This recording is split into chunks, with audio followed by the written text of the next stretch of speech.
Di Republik kita ini, ya, badan usaha yang negara ada PT bersama negara itu negara harus hadir. Makanya perusahaan tersebut operasi dan PT harus terdaftar di dalam lembaga negara harus hadir dan tidak ada kehidupan di situ terdaftar dalam lembaga negara.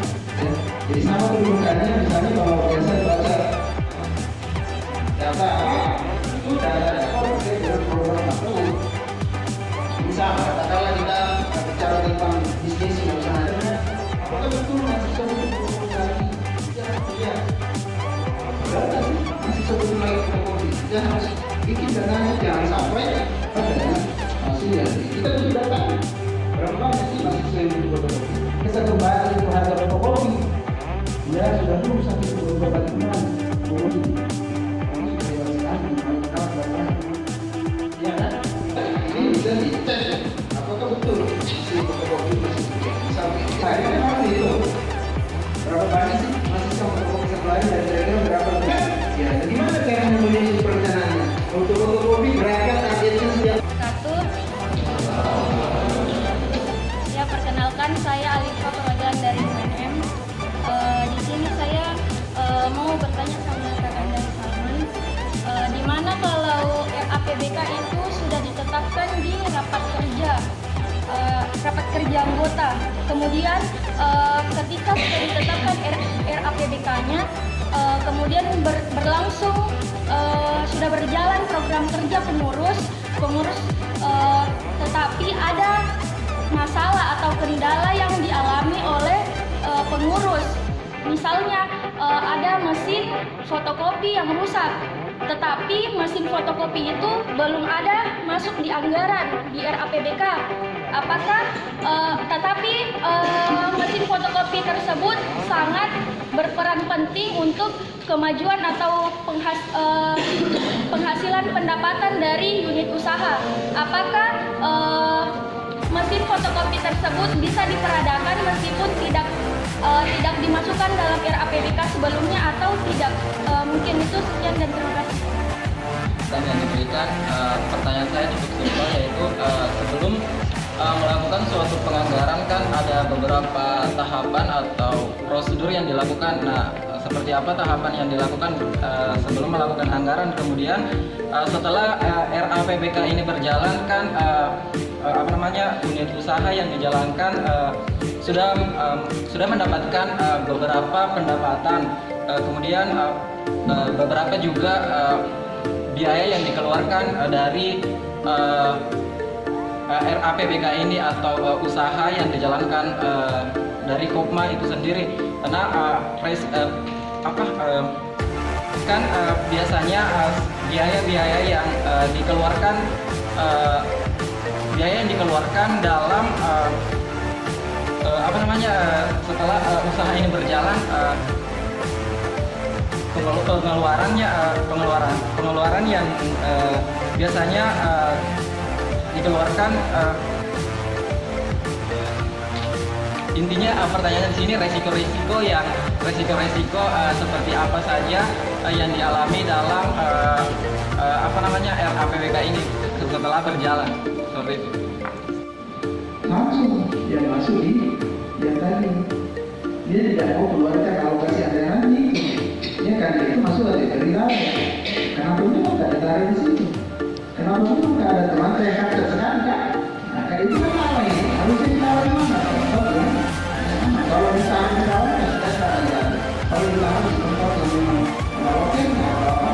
Jadi kalau ditarik sebanyak ada itu masuk dari dalam. Tapi sebelum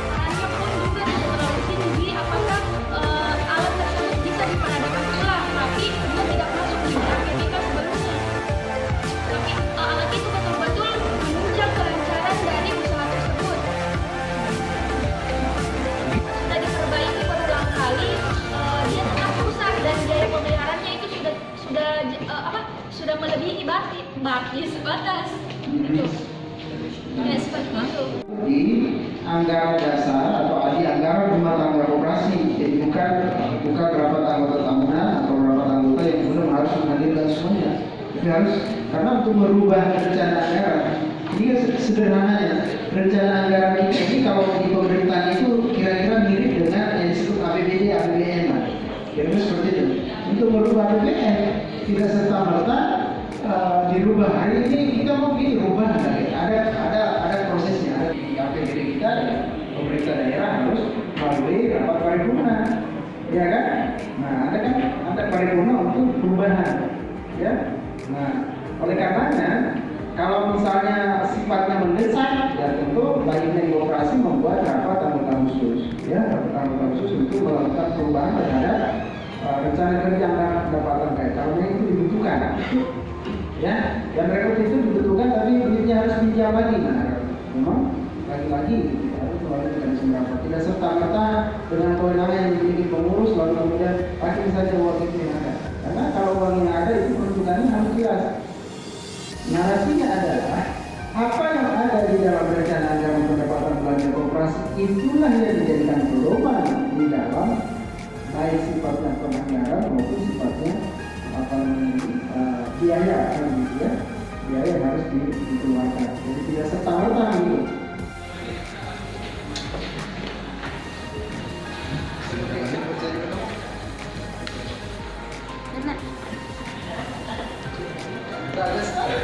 Sekali kita mengucapkan terima kasih atas kesediaan Bapak Salah Sabun untuk mengisi materi pertama kita pada pagi hari ini, materi menyusun rencana kerja dan RAPBK. Semoga yang bisa disampaikan dapat kita terapkan di koperasi mahasiswa di tahun edukasi.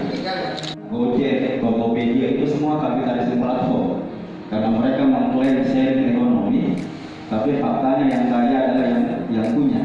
Juga itu setiap saat misalnya bisa kemudian dihentikan, dilakukan. Nah, ini ada model baru yang dibuat yang namanya koperasi platform. Ada banyak modelnya sekarang di dunia. Itu kemudian orang yang pakai platform itu berbagi, langsung ada bagi hasilnya. Kemudian ada juga semacam simpanan pokok, simpanan wajib yang di-store, walaupun namanya tidak semua.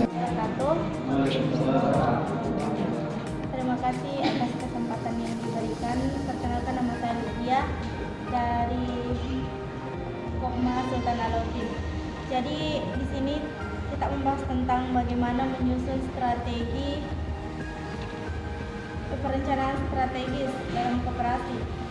Begini Kak, jadi sebenarnya kita sudah banyak menerima materi tentang bagaimana visi dan seterusnya, tetapi kenapa sejauh ini sampai saat ini koperasi cenderung stagnan perkembangannya dan sulit menerima perkembangan teknologi yang ada, karena memang kita tidak dididik bagaimana ya, kita tidak digembleng benar-benar bagaimana menjadi tim penyusun strategis ini sebenarnya. Jadi kita cuma diberikan materi begini, kita harus pahami begini, tapi kita tidak digembleng bagaimana untuk menjadi penyusun yang baik sehingga kita mampu menciptakan dobrakan-dobrakan baru seperti itu. Jadi saya mungkin minta solusi dari kakak. Saya kira itu, terima kasih. Bismillahirrahmanirrahim. Assalamualaikum warahmatullahi wabarakatuh. Waalaikumsalam warahmatullahi wabarakatuh. Selamat siang semuanya. Sebelumnya perkenalkan, nama saya Nur Afni Oktavia dari Kopma Alma Mater UNM. Oke, langsung saja pertanyaannya. Tadi kan sudah dijelaskan pemateri kedua mengenai visi misi dari Renstra itu sendiri. Nah, pertanyaan saya kan di dalam menyusun Renstra pasti ada berbagai teknik atau langkah-langkah dalam penyusunan Renstra itu sendiri. Nah, apakah dalam menyusun Renstra berpengaruh terhadap proyeksi kinerja koperasi itu sendiri, dan bagaimana jika Renstra yang telah disusun tidak sesuai dengan pelaksanaannya? Mungkin itu saja pertanyaan saya, kurang lebihnya mohon maaf. Wallahu muwaffiq ila aqwamit thoriq. Wassalamualaikum warahmatullahi wabarakatuh. Ya, masih sebagian di gerakan kita koperasi. Jadi padahal hari ini sudah berubah, zaman berubah, generasi juga sudah dibayang-bayang sama mindset yang turun temurun. Jadi jangan sampai kejadiannya kayak tadi si Roger Bannister itu. Ada ribuan tahun sebuah itu, jadi ada yang dari mental romantis. Kemudian juga berkaitan dengan pemahaman jati diri. Jadi tidak paham tentang seperti apa jati diri koperasi.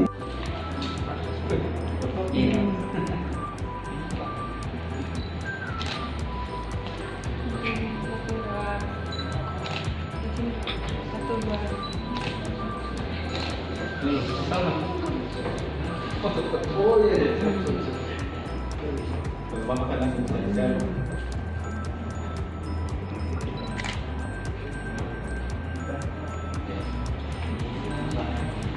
Nah, sehingga inilah yang kita pelajari ke depan dan kita akan bahas ke depan. Ya, ini tadi perkenalan dari saya mau sampaikan bagaimana bahkan stres karena tidak mampu menghadapi masalah, depresi, hingga kebersamaan dan berbagai tantangan untuk memecahkan masalah. Akan 9 titik ini dengan hanya menggunakan 4 garis. Nah, ini masalah pertama yang saya ajukan. Silakan ambil keputusan dan selesaikan. Ada yang perempuan pertama baru sini baru kita yang pertama ini yang apa? Silakan, namanya siapa? Aisyah. Aisyah dari Bawin. Oh, coba tampil ya. Bagaimana? Coba Aisyah, dari mana garisnya? Mau tunjuk dari atas bisa. Jangan dicor. Ya. 1, 2, 3, 4. Coba kamu dulu lihat di sini. Aku yang kesempatan contoh salah.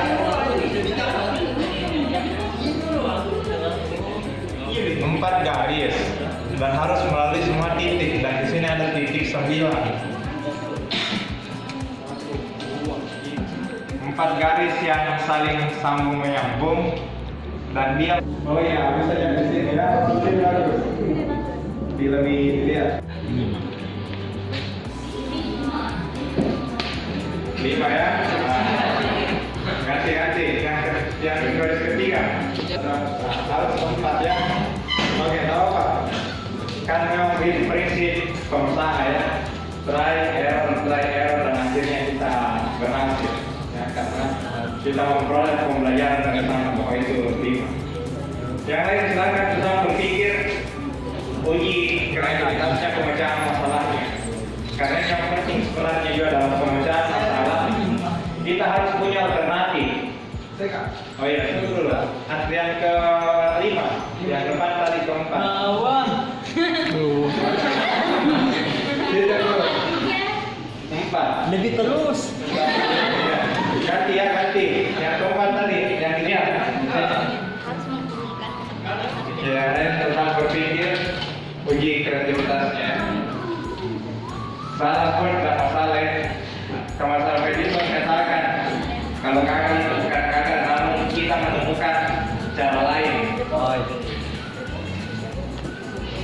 Ya, 1, 2, 3.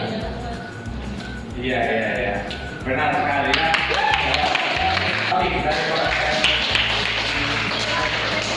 Ya, silakan pilih adanya gambar. Ya, ini yang gambarnya. Ya, jadi 4 ya, pas 4. 1, 2, 3, 4. Sama persis dan yang digambarkan. Iya, mantap. Silakan. Masih ada yang selanjutnya yang lebih dulu ya. Akan dapat menyelesaikan masalah ketika kita menggunakan standar berpikir yang sama dengan orang yang membuat masalah tersebut. Sampai di taksonomi kedua, padahal dalam konsep berpikir itu sampai 6. Ada konsep literasi itu ada level-levelnya, kita perlu mengamalkan. Dan mengamalkan itu atau mengaplikasikan, mempraktekkan itu juga masih level standar, masih diperkenalkan. Iya, Kak. Iya, dari UIN ya. Iya, Kak. Ya silakan, gimana ceritanya? Siapa dulu namanya berapa? Kan 17 menit waktunya tuh, Kak? Iya. Ada 4 orang dengan kecepatannya yang berbeda-beda. Iya. Dan kapasitasnya di jembatan cuma 2 orang. Jadi orang pertama adalah profesor dengan pembantunya. Iya. 10 menit dengan 5 menit. Iya. Jadi pada saat profesor masih di tengah, ini pembantu sudah sampai di menyeberang nih, kan bersamaan. Iya. Kemudian yang 2 menit ini yang adiknya, ya Tidak harus adiknya. ada lampu, harus selalu dia pegang lampu. Oh, tidak boleh berpisah. Iya, karena kan kalau saya ada. Salah paham, Kak. Oh iya, oke, tahu. Coba saya. Nama saya Andi Tandria Janur. Profesor dari Kopma Unhas. Dan tidak terus. Iya. Apa? Kan tadi ada 4 orang dengan kecepatan 1 menit, 2 menit, 5 menit, dan 10 menit. Dengan kapasitas jembatan itu untuk 2 orang.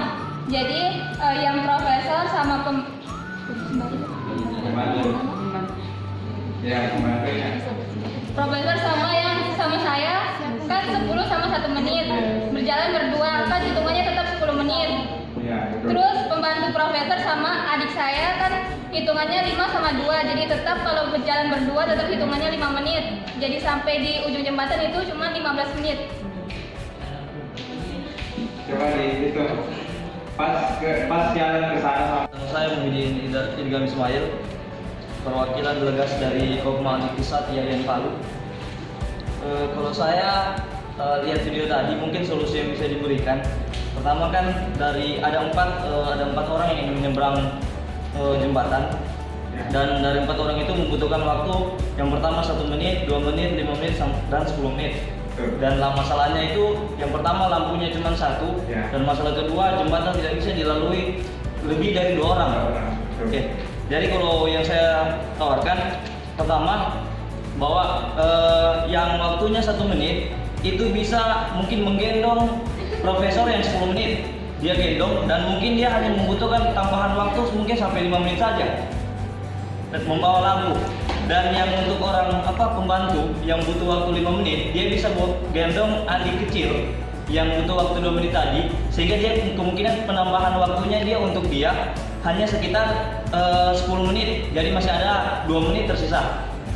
Dari kan baru 15. Nah, untuk solusi dari lampunya solusinya kalau diberikan pertama profesor dan yang masih muda itu lewat terlebih dahulu dan meletakkan lampu pada posisi tengah jembatan, sehingga dia akan titik rawan jembatan itu ada di tengah.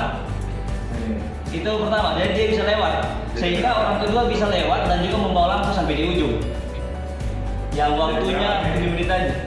Jadi total berapa menit? 15 menit, masih ada sisa 2 menit untuk memutuskan tali jembatan. Terima kasih. Nasional dia mungkin soalnya saja akal. Terima kasih. Ya, tentang Dalam satu organisasi itu kan dia pasti ada masalahnya. Nah, pemecahan masalah itu menjadi tanggung jawab pengurus dan anggota dalam organisasi itu. Nah, bagaimana jika misalnya tadi kan yang selalu disebutkan masalahnya anggota tidak aktif. Kita sebagai anggota kan juga punya tanggung jawab dalam memecahkan masalah itu. Tapi bagaimana jika ternyata pembuat masalah itu adalah diri kita sendiri? Terima kasih. Pertanyaan saya berkaitan dengan video yang tadi. Tadi kan di video ada sebab, ada juga akibatnya. Yang mau saya tanyakan di sini, apakah kita harus memecahkan akibat dari sebab atau kita memecahkan sebab sebelum akibat? Terima kasih. Saya jelaskan bahwa dalam perspektif pemecahan masalah, setiap orang memang akan punya pandangan. Yang penting adalah memberikan ruang komunikasi. Jangan sampai karena ada orang yang berbeda, kita tidak memberikan dia komunikasi untuk menyampaikan idenya ke masalah, ataupun termasuk dia kalau merasa masalah itu dari dirinya sendiri, jangan sampai menutup ruang komunikasi langsung menghilang atau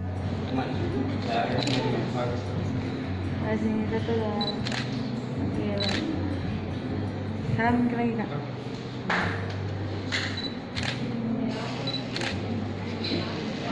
Baiklah, berdirikan Allah untuk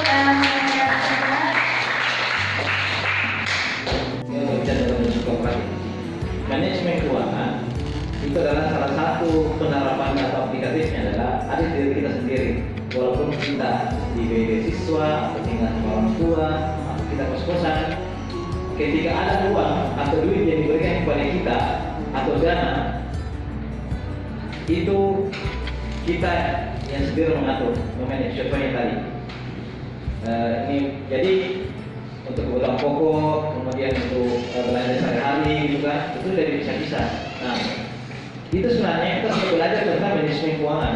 Jadi masing-masing dari pribadi kita itu kita sebenarnya sudah intinya sudah belajar tentang manajemen keuangan. Contoh misalnya bagi Pertanyaan saya di sini Kak, kan tadi sudah dibahasakan bahwasanya dana cadangan itu dapat digunakan untuk pemupukan modal jika ada kerugian dari usaha. Pertanyaan saya di sini, apakah dana cadangan itu hanya diperuntukkan untuk di bagian usaha saja atau bisa digunakan untuk ketika ada program kerja yang kekurangan dana, misalnya di RAB-nya itu program kerja itu sudah mencapai anggarannya, cuman dia masih membutuhkan dana. Apakah dana cadangan ini tidak boleh digunakan untuk bagian kelembagaan itu atau hanya untuk di bagian usahanya saja? Sekian dan terima kasih. Kita itu salah satu sumber dana koperasi. Dana cadangan dijual dari persentase SAU di tahun berikutnya. Kemudian dana cadangan, jadi tolong diperhatikan lebih di anggaran dasar rumah tangganya. Dana cadangan itu, ya, itu bisa digunakan ketika koperasi mengalami kerugian, tetapi harus dilihat dulu konteksnya. Yang merugikan koperasi itu apakah dari pengurus, unsur kesehatan pengurus, atau yang berburu dari faktor alam. Kemudian dana cadangan bisa juga digunakan untuk memupuk modal usaha, tetapi untuk kegiatan kalau usaha, ya, kenapa saya tekankan di usaha? Karena usaha itu kan akan ada kalau putaran keuntungannya kan modalnya akan kembali. Yang minimal modalnya kembali lah. Kalau pada keuntungannya berarti ya alhamdulillah. Kenapa saya tidak tekankan di kegiatan-kegiatan atau di kelembagaan? Karena itu sifatnya dia berkaitan dengan manajemen keuangan.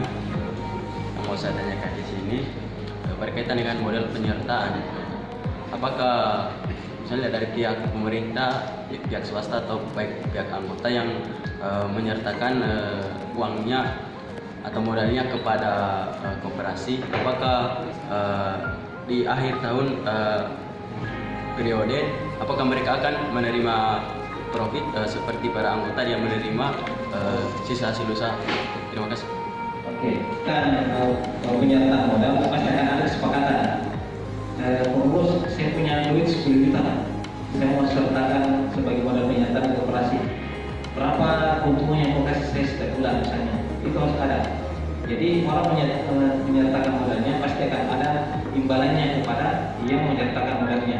Misalnya keuntungan, misalnya katakanlah bagi hasilnya sekian persen dari total SAU, atau sekian persen dari total transaksi anggota atau usaha itu, tergantung kesepakatan. Jadi itu di luar daripada di antara dasar rumah tangga, tetapi harus ada MOU antara pemilik modal, penyerta modal dengan pengurus. Dan itu pun harus dibicarakan di pengurus dan pengawas, tidak boleh hanya pengurus saja, karena ini terkait dengan modal. Ya, pengawas juga harus tahu. Tidak boleh hanya pengurus yang tahu, itu harus minimal dihadir oleh pengawas. Kayak gitu. Jadi yang menyertakan modalnya pasti dia olah, namanya ada keuntungan dari hasil dia menyertakan modalnya. Oke, gitu ya. Yang lain silakan. Jadi yang ingin saya tanyakan tadi sudah dijelaskan bahwa dana cadangan itu untuk menutupi kerugian, tapi tidak semua. Nah, bagaimana kerugiannya ini juga apabila itu bukan dari kelalaian anggota. Nah, bagaimana kalau misalnya kerugiannya ini dari bencana alam, misalnya kerugiannya otomatis misalnya besar kerugiannya, dan dana cadangannya meskipun sudah dipakai semua belum juga tertutupi ini kerugian. Apakah ini menjadi tanggung jawabnya? Pokoknya bagaimana caranya mengatasi? Oke, baik. Terjadi bencana alam ya. Untuk membangkitkan usaha kembali koperasi, menjadikan koperasi kembali itu, misalnya kita harus ambil dana cadangan. Tapi setelah dia mencari dana cadangan, semuanya ternyata belum cukup, ya, belum cukup. Nah, jadi biasanya gini, kalau terjadi bencana alam itu ada kaitannya dengan di Kementerian Negara Koperasi dan Dinas Koperasi terkait. Jadi koperasi silakan lapor Pak, saya ini dan ini. Di Kementerian Negara itu terkait di bidang pemberdayaan koperasi dia ada dana tersendiri, iya, untuk pembinaan artinya Anda boleh katakan kembali dari nol ya, karena ini bukan karena keinginan anggota dan pengurus atau kalian meminta anggota, tapi karena adalah faktor alam. Nah itu, jadi saya kita menggunakan dana ini, kemudian setelah itu ternyata tidak mencukupi ya, kita bisa minta bantuan kepada pembina atau pembina teknis koperasi itu. Ya, jadi langsung saja terkait permasalahan sebenarnya kan kalau kita di Embang, salah satu dana yang masuk itu yang lumayan besar dikatakan itu dari koperasi, ya di sejumlah 15 juta dalam setahun. Dan itu ya untuk KM. Ya. Dan terkadang kita bingungnya pengelolaannya itu, maksudnya pada anggaran itu terkadang kita pakai untuk usaha, terkadang ibaratnya tercampur dengan persoalan kegiatan dan lain sebagainya usahanya, sehingga kita tidak penempatan itu yang kita masih bingung, dan kita baru terbuka lah tadi terkait persoalan ada dana yang seperti ini dan seperti ini. Memang sebenarnya penjelasannya ada, cuman kalau sudah bercampur seperti itu terkadang pengurus dan teman-teman yang lain itu agak kebingungan terkait pembagiannya, penyisihannya itu seperti apa dia. Terima kasih. Jadi gini, kadang terjadi dilema di pengurus ketika dia dapat dana. Ini dana saya mau apakan? Sebenarnya kemana nih? Saya harus catat di mana? Apakah masuk kategori modal atau masuk kategori pendanaan kegiatan atau bagaimana? Kita harus ada paham dulu. Nah gini, dana UKM itu besarannya beda-beda setiap universitas, tergantung ya besar kecilnya pendapatan SPP-nya biasanya. Yang pertama, Anda harus paham dulu dana UKM itu kan biasanya diberikan kepada setiap UKM, terutama misalnya satu UKM Kopma, itu kan pasti tidak besarannya di atas setiap UKM yang ada dalam satu kampus kan beda-beda. Misalnya Kopma dikasih 15 juta, paling tidak itu kan Anda harus buat terlebih dulu bahwa rencana anggaran biaya bahwa 15 juta saya mau buatkan apa? Apakah dari koperasi ya, dia Pak. Ya, menjadi permasalahan juga dari income, maksudnya teman-teman kami. Dan di sini ada banyak sumber dana. Yang pertama dari anggota itu ada simpanan pokok, simpanan wajib. Yang kedua modal penyertaan, ada juga terus dengan dana hibah. Ya di sini apabila dalam 1 tahun itu pengeluarannya kita ini misalnya simpanan pokok dan wajib dialihkan ke usaha, tetapi juga kan dana penyertaan ini dialihkan juga ke usaha. Jadi istilahnya dalam satu usaha itu tercampur antara dana wajib dalam pengembangan usaha, dua dana dipakai. Jadi untuk perhitungannya kan dari selisih hasil usaha untuk anggota, untuk dari simpanan wajib dan pokok ini kan penyertaannya. Jadi perhitungan itu yang sedikit pusing. Iya. Oke, teman ini harus betul-betul jadi teman-teman, terutama bendahara ya, atau misalnya pelayan menjadi keuangan atau misalnya ada di kabin keuangan. Nah, kita harus jadi pada penyertaan itu kan itu begini. Pertama dari simpanan pokok dan simpanan wajib itu kan itu digunakan oleh pengurus yang untuk mengelola saham. Itu sudah jelas bahwa siapa paling besar simpanannya ada masuk perhitungannya bahwa sekian dia juga. Kemudian dia bertransaksi dari koperasi ada rumus pembagian sahurnya. Modal penyertaan itu tetap tercampur, tetapi kan intinya kita tahu kan misalnya dari awal kan simpanan pokok itu kita sudah tahu. Oke. 1, 2, 3. Oke. Ya.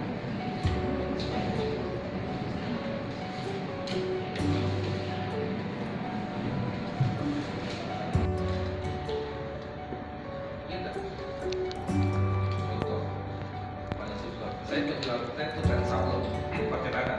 Dia dari masa sablon kaos segala macam. Terus ada yang mau sablon sini bisa nggak? Bisa. Ini begini juga sama mata. Panggilannya ceking. Percetakan ceking misalnya. Bikin. Apakah ceking harus punya mesin percetakan untuk bisa buat usaha percetakan? Karena kan orang kan tak pergi di mana cinta ini dia kacau isi tak tahu. Ya Yang penting kita punya standarnya. Kita punya standar prosedurnya. Kita bisa sampaikan ke orang ini barang yang saya.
warahmatullahi wabarakatuh. Ya, pembahasan sore hari ini cukup menarik perhatian saya pribadi. Ya, kan tadi sudah dibahas oleh pemateri mengenai perencanaan bisnis itu seperti apa, apakah layak atau tidaknya dari sebuah bisnis yang direncanakan ke depannya. Nah, dalam proses penilaian layak atau tidaknya dalam sebuah bisnis pasti ada beberapa aspek yang perlu diperhatikan, seperti aspek legalitas, aspek pemasaran, aspek keuangan maupun aspek amdalnya itu sendiri. Nah, apabila dalam salah satu aspek tidak terpenuhi, misalnya aspek legalitas. Nah, kan sekarang banyak nih entrepreneur dalam melakukan usaha atau menjalankan usahanya kurang memperhatikan aspek legalitasnya. Nah, pertanyaan saya di sini, bagaimana tanggapan Anda mengenai hal tersebut? Terima kasih. Wallahu muwaffiq ila aqwamit thoriq. Wassalamualaikum warahmatullahi wabarakatuh. Kalau tergantung bisnis itu tergantung pasarnya. Siapa suka makan bakso?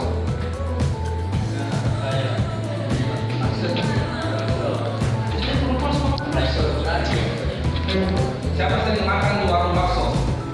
Di warung mas apa? Mas Mulya. Ada yang perhatikan dia bakso? Dia bakso ada apa? Garam, micin, kecap, kacang, kacang, itu lagi apa? Karena standar ikan itu kan. Makanya kalau kita bicara itu layak tidak layaknya, cari di pasar saja. Di pasar, ikan di pasar dengan ikan di supermarket itu berbeda, karena dia menyasar segmen yang berbeda. Makanya kalau bisa gini, kalau produk makanan, yang penting kan kalau produk makanan, minuman atau konsumsi, yang paling penting seperti gerakan yang penting sehat. Itu yang kita jaga. Lagi itu minum harus benar.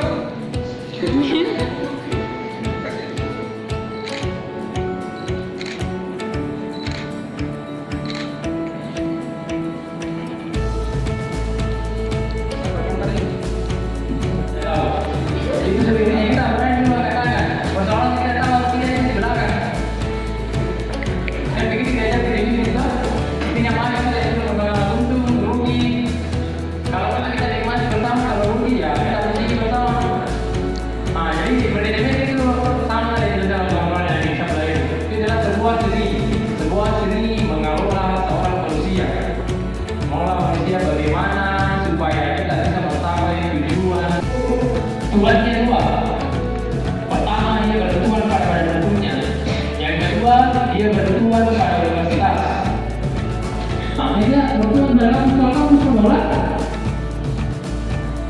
kalau kampus menolak, nah oke lah jangan ya nanti kalau teman-teman membuat Purwakarta menyarankan ada koperasi mahasiswa itu dibuatkan karena ini penyebabnya. Karena kalau kita menolak untuk dibawa prioritas kita tidak bisa bergerak. Langsung saja, perkenalkan nama saya Muhyiddin Ismail dari Palu, semester 5 ekonomi Islam ya. Jurusan apa? Ekonomi Syariah ya. Ya, jadi mungkin langsung saja terkait persoalan saya ingin tanyakan berapa maksimal untuk jenjang kader untuk dari kader awal tahapan atau maksimal jenjang sebenarnya di Kopma itu kalau dari pengkaderan awal sampai naik jenjang selanjutnya itu berapa tahun maksimalnya? Saya ingin bertanya. Soalnya kan kalau yang sering kita hadapi terkadang masa jenjang paling alami 1 tahun dan dalam durasi waktu 1 tahun itu untuk naik jenjang selanjutnya umumnya itu agak rumit kalau langsung mendapatkan materi selanjutnya jenjang kedua itu, sehingga terkadang jenjang kedua itu hanya sebagai pemenuhan kewajiban untuk program kerja tapi tidak maksimal pada SDM anggotanya, sedangkan dia sudah menjadi kader madia dalam tingkatan. Nah, kalau menurut kakak atau ya pemahaman kakak sebenarnya jenjang dari awal naik itu berapa tahun kira-kira maksimalnya? Terima kasih. Assalamualaikum warahmatullahi wabarakatuh. Ya, perkenalkan nama saya Alifa dari Kopma Alma Mater UNM. Ya, langsung saja pertanyaan saya. Sebenarnya kepengurusan dalam koperasi itu sebaiknya setiap periode beda-beda orangnya atau tidak apa-apa seseorang itu menjabat jadi pengurus 2-3 tahun. Tetapi bidangnya beda-beda Kak. Mungkin pada saat tahun pertama dia jadi keuangan, tahun kedua dia jadi adum, seperti itu. Apakah hal tersebut tidak menutup kesempatan bagi anggota lain yang ingin berproses dalam kepengurusan? Kemudian pertanyaan selanjutnya, sistem kaderisasi seperti apa yang cocok digunakan apabila katanya tadi kakak kan kalau terlalu keras juga anggota itu tidak ada yang mahasiswa itu tidak ada yang mau masuk ke koperasi. Tetapi kalau realitanya sekarang itu justru anggota sekarang sudah terlalu ini Kak, terlalu kurang attitude-nya gitu, kayak gitu. Jadi bagaimana cara memperbaiki ketika iya rasa tanggung jawabnya juga sangat kurang gitu. Bagaimana caranya kaderisasinya? Ya mungkin itu sekian dan terima kasih. Kalau begini ya, maksimal jenjang pengkaderan itu berapa sebenarnya? Kalau kita telah secara bersama, waktu berkuliah itu 7 tahun paling lambat, paling cepat 3 tahun 2 bulan ya. Ya kan paling cepat kan? Kalau kita perhatikan ada anggota biasa, kemudian masuk menjadi staf, masuk menjadi pengurus, kemudian menjadi seorang ketua atau pengawas. Artinya kita bisa katakan ada 4 lah. Ada 4 jenjang yang harus mereka lewati. Pertama jadi anggota biasa, kemudian menjadi pengurus, kemudian menjadi ketua atau pengawas. Kalau saya lihat baru kita bagi dengan normalnya waktu kuliah ya, mereka harus proses 1 tahun 1 jenjang. Kalau mereka mau lulus tepat waktu, tapi kalau mereka benar-benar mau jadi sesuai dengan kemudian teman-teman di bawah. Karena kenapa? Ya kita melihat dari kita hari ini yang menjadi Gubernur Makassar ada kurang proses yang masuk koperasi mahasiswa.